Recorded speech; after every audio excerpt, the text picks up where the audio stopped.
बाजवा साहब के हवाले से आपकी जो तीसरी किस्त में सबसे भारी है। पहली दो पर तो बाजवा साहब की तरदीद भी आई है, प्रेशर भी आया है। क्या तीसरी पर भी बाजवा साहब ने कोई राब्ता, तरदीद या प्रेम पत्र वगैरह कोई प्रेशर?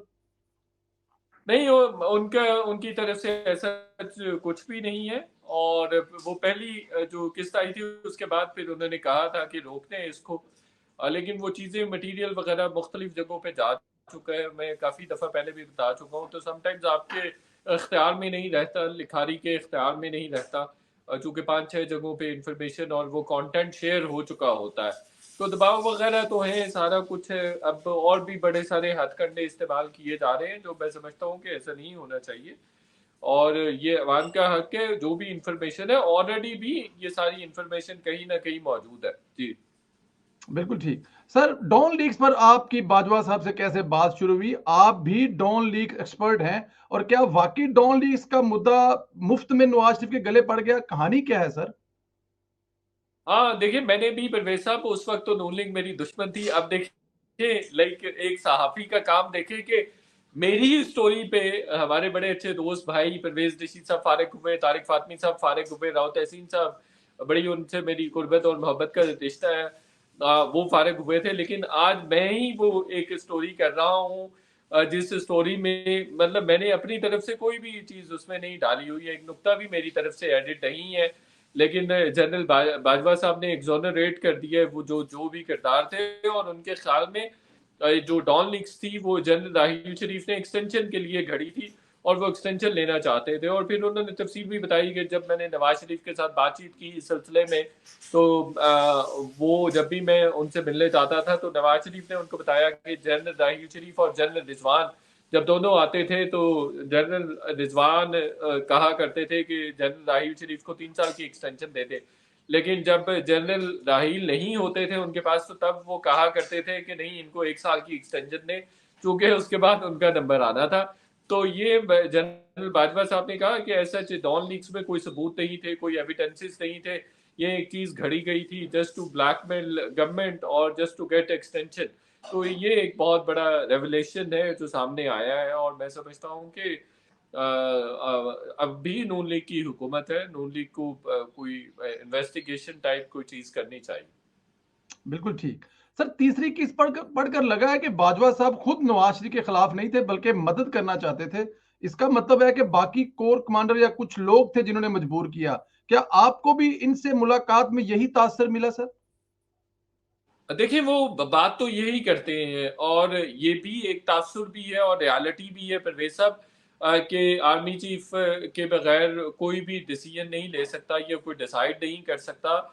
ये ना सिर्फ परसेप्शन है बल्कि रियलिटी भी ऐसी ही है कि आर्मी चीफ ही डिसाइड कर रहा होता है बहुत सारी चीजें। लेकिन दूसरी तरफ ये भी एक रियलिटी है कि अगर कोर कमांडर्स या जनरल्स, जो ताकतवर जनरल्स होते हैं, अगर वो कोई एक चीज चाह रहे हों तो वो भी आर्मी चीफ को मजबूर कर सकते हैं कि आपने ये करना है और वो नहीं करना। तो माहौल भी ऐसा बन जाता है, कोर कमांडर कॉन्फ्रेंस में बन जाता है, मुख्तलिफ जगहों पे जहाँ पे आर्मी चीफ जाता है वहां पे माहौल इस तरह से बना दिया जाता है और बन जाता है कि उसको किसी ना किसी खास डायरेक्शन में सोचना पड़ता है। और इसी बात का उन्होंने कहा भी है कि डॉन लीक्स में ऐसे कोई सबूत नहीं थे, कोई कुछ भी नहीं था। बल्कि वो कह रहे हैं कि मैंने उस वक्त DGISI नवीद मुख्तार से पूछा भी था, तो उन्होंने भी कहा था कि ऐसा इसमें कुछ भी नहीं है। लेकिन मैं जहां पर भी जाता था जूनियर अफसर भी सवाल करते थे कि ये इस तरह का मामला है, आपने डॉन लीक्स में कुछ किया क्यों नहीं, उनको सजा क्यों नहीं दी है, उन्होंने इदारे के खिलाफ बात की है। हालांकि कोई ऐसा इदारे के खिलाफ बात नहीं थी। ये जनरल डिस्कशन होती है, और जनरल सी डिस्कशन थी जो नेशनल सिक्योरिटी कमेटी में की गई थी।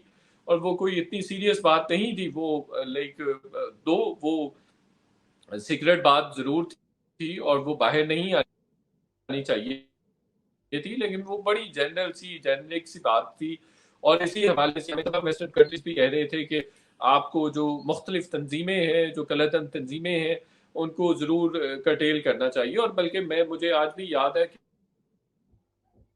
मैं उस जमाने में चूंकि ARY के साथ था और फिर मैं फॉरेन ऑफिस भी बड़ा एक्टिवली कवर कर रहा था, तो मेरी अल्हम्दुलिल्लाह स्टोरीज एक एक साल पहले भी आती थी और लोग फिर वो एक एक साल बाद भी करते रहे हैं। तो वो اس وقت مجھے آج بھی یاد ہے کہ چائنا نے پاکستان کو میسج بھیجا تھا کہ آپ کو حافظ سعید کو کرٹیل کرنا ہے اور حافظ سعید کو آپ کنٹین کریں. یہ چائنا نے میسج بھیجا تھا. ہمیں یو این میں کافی مشکلات کا سامنا ہے, ہمیں انٹرنیشنل لیول پہ کافی ساری مشکلات کا سامنا ہے, چونکہ یو این کی ایک کمیٹی ہے 1267 یا 68 کچھ اس طرح کی, جو پر بھی ویٹو پار چائنا بار بار استعمال کر رہا تھا, چونکہ امریکہ انڈیا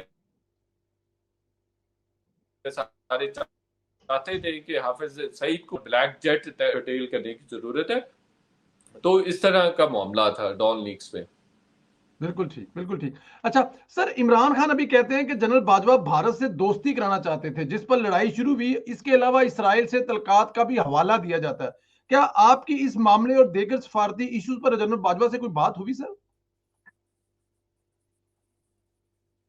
جی بہت ڈیٹیلڈ بات ہوئی ہے میری, اور وہ کمنگ ڈیز میں انشاءاللہ منظر عام پہ آئے گی. بہت ڈیٹیلڈ بات ہے, اور انہوں نے لاجکس بھی دیے, انہوں نے ریزنز بھی دیے ہیں کہ یہ چیزیں تھیں. میں ابھی آپ کو انڈیکیٹ نہیں کر سکتا, لیکن ان تمام ایشوز پر بات ہوئی ہے. اسرائیل پر بھی میری بات ہوئی ہے, انڈیا پر بھی بات ہوئی ہے. اور میں فرینکلی یہ سمجھتا ہوں, میں یہ سمجھتا ہوں سندیلا صاحب, کہ انڈیا کے ساتھ بھی اور اسرائیل کے ساتھ بھی, دونوں کے ساتھ پاکستان کے تعلقات نارمل ہونے چاہیے. دیکھیں پاکستان جو ہے وہ ایسے ہی خام خواہ بھوکا ننگا ہو کے بھی, بھوکا ننگا ہے پاکستان, لیکن ایسے ماما چاچا بنا ہوا ہے پوری اسلامی دنیا کا. اور دوسری طرف آپ دیکھیں کہ فلسطینین جو امبیسڈر تھے, انہوں نے جب یوم یکجہتی کشمیر کی ریلی میں یہاں پاکستان میں شرکت کی تھی, 2020 کی بات ہے, تو وہ اس وقت فلسطین کی اتھارٹی نے ان کو واپس بلا لیا تھا. اور غفور کا عمران خان کے دور حکومت میں کیا کردار تھا؟ وہ آپ نے کچھ لکھا گزشتہ دنوں, آپ نے ایک نوٹیفکیشن کے حوالے سے انکشاف کیا جس میں انگریزی غلط تھی. سر وہ کیا سٹوری ہے سر؟ ہاں وہ اس طرح سے ہے کہ جب عمران خان صاحب کے ویسے تو عمران خان کے بارے میں کہا جاتا ہے کہ وہ مطلب بڑی خوش دلی سے ایکسٹینشن دینا چاہ رہے تھے جنرل باجوہ صاحب کو, لیکن میری اس وقت کی ہی انفارمیشن ہے, اور مطلب بڑی سالڈ انفارمیشن ہے کہ اس وقت بھی عمران خان صاحب ایکسٹینشن نہیں دینا چاہ رہے تھے, اور ان کو مجبور کیا جا رہا تھا, بار بار کہا جا رہا تھا کہ ایکسٹینشن دیں. تو پھر ایک دن ایسا ہوا, چھٹی کے روز جنرل آصف کو گئے, وزیر ہاؤس گئے, 18 اگست 2019 کی میں بات کر رہا ہوں جی. تو وہاں گئے, وہاں انہوں نے ایک نوٹیفکیشن ڈرافٹ کیا, اور وہ پھر ٹائپ کروایا, خود ٹائپ کروایا, اور ٹائپ کروا کے وہ جو ہے وہ پرائم منسٹر کے لیٹر ہیڈ پہ وہ نوٹیفکیشن لے آئے, اور پھر اگلے دن آئی ایس پی آر نے اس کو ریلیز کیا تھا. اس نوٹیفکیشن کی انگلش بھی غلط تھی جی. تو حکومت دو چیزوں پر بھی ناراض ہوئی تھی, انگلش بھی غلط ہونے پہ ناراض ہوئی, اور جو طریقہ کار اڈاپٹ کیا گیا تھا اس پر بھی ناراض ہوئی. تو اس طرح سے نوٹیفکیشن ہوا تھا, جو پچھلا ایکسٹینشن کا نوٹیفکیشن تھا. تو میں ویسے مختلف پلیٹ فارم سے پچھلے 3-4 سال سے کہہ رہا ہوں کہ عمران خان صاحب بھی ایکسٹینشن نہیں دینا چاہ رہے تھے, لیکن ان کو بھی ایک طرح سے فورس کیا گیا. ایک طرح سے فورس کیا گیا تھا. سر کوئی ڈیٹا لیک ہوا ہے چیف آف آرمی سٹاف موجودہ, اس کے بارے میں کیا کہیں گے؟ وہ کافی اس وقت شور برپا ہے سر.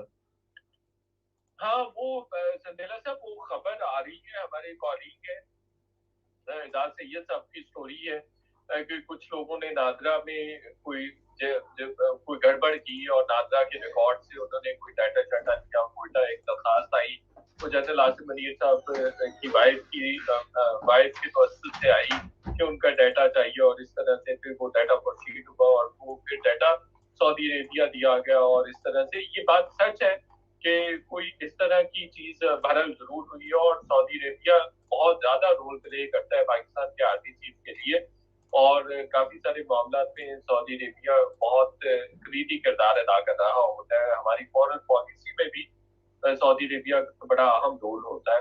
اور کچھ ایسی چیزیں ہیں جو میں نے اپنے وی لاگس پہ کی بھی ہوئی ہیں, تو آپ کو کبھی کمنگ ڈیز میں پتہ چلے گا, تو آپ حیران رہ جائیں گے کہ جو نو کانفیڈنس موشن آئی تھی عمران خان صاحب کے خلاف, اس میں بھی کہیں نہ کہیں ہاتھ تھا اس طرح کا سعودی عربیہ کہیں نہ کہیں تھا.